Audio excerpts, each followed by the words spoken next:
ભૂતકાળમાં સૌરાષ્ટ્રના માલધારીઓ ભેહુંના દાન કરતા જેવી જે માલધારીને મોજ આવે, જેવી પોતાની યથાશક્તિ, કોઈ એક ભેં આપે, કોઈ બે ભેં આપે, કોઈ 3 ભેં આપે. પણ એમાં માંદણ લૂંટાવવું એટલે હું તો ભેંને દાન કરવાનો એક પ્રકાર છે. આ ભેહુંનો સમૂહ છે એને ખાડું કહેવામાં આવે. અને ખાડુનો નિયમ છે, ખાડુમાં એક જ પાડો હોય, કારણ કે એકથી વધારે પાડા હોય તો એ બાધે. એટલે ભેહું તો ઘણી હોય પણ આખા ખાડુમાં પાડો એક જ હોય.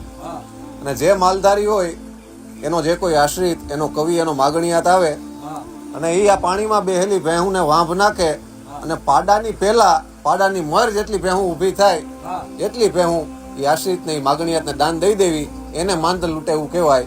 દાખલા તરીકે પાડાની પહેલા બધી ભેહું ઊભી થઈ જાય ને પાડો છેલ્લે ઊભો થાય તો એ માલધારી આખું ખાડું એ પોતાના કવિને દાન કરી દે, એને માંદણ લૂંટે એવું કહેવાય. છેલ્લું માંદણ એ આ કાઠિયાવાડમાં આથી આશરે 80 વર્ષ પહેલા મહુવા તાલુકાના હાંગણીયા ગામમાં બાઉભાઈ હિપાભાઈ મોભ એમણે 80 વર્ષ પહેલા કાઠિયાવાડનું છેલ્લું માંદણ લૂંટાવ્યું હતું.